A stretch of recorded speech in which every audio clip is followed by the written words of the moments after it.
Satgas Provinsi Maluku benarkan satu TKA di Bula SBT positif corona.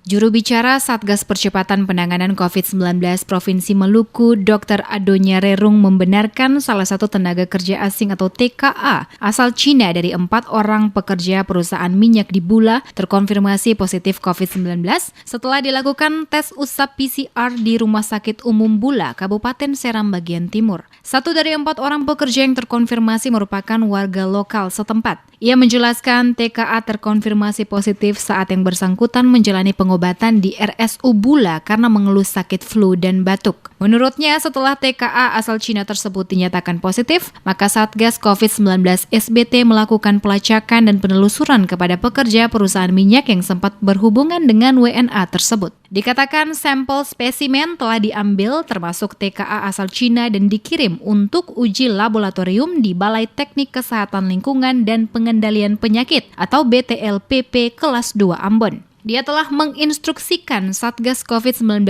SBT untuk menggencarkan tes antigen sebagai penyaringan awal untuk mengetahui penyebaran virus di wilayah tersebut. Sebanyak 14 sampel tes PCR tersebut, masing-masing 7 orang tenaga kesehatan di RSUD Bula dan 7 pegawai dari salah satu dinas di SBT. Terkait TKA yang ada di Seram Timur itu ceritanya bahwa ada pegawai di sana perusahaan yang TKA ada mengalami sakit, batuk, flu, demam, lalu berobat ke Rumah Sakit Bula. Di Rumah Sakit Bula dilakukan pemeriksaan rapid antigen, itu sudah standar itu. Nah ternyata hasil rapidnya positif, itu sebabnya bersangkutan dirawat seperti pasien COVID, jadi isolasi, kemudian berikan perawatan, tapi sudah pulang, sudah selesai perawatannya. Nah berdasarkan data bahwa terkonfirmasi atau hasil rapid positif, lalu dilakukan tracing. Nah di tracing di tempat kerjanya, di situ ditemukan ada 4. Salah satu yang ada di situ warga daerah lokal sendiri yang terkonfirmasi.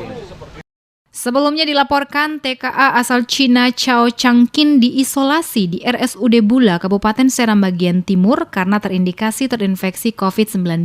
TKA yang bekerja sebagai tenaga survei tersebut tiba di Bula dengan pesawat pada hari Minggu 4 Juli lalu dan tinggal di desa administratif Kampung Gorom, Kecamatan Bula. 2 hari kemudian, WNA Cina tersebut memeriksa kondisi kesehatannya di RSUD Bula pada Selasa 6 Juli dengan keluhan demam, flu, dan batuk. Setelah dilakukan tes usap antigen, ternyata Chao terkonfirmasi positif COVID-19. Chao pun menjalani isolasi mandiri di RSUD Bula.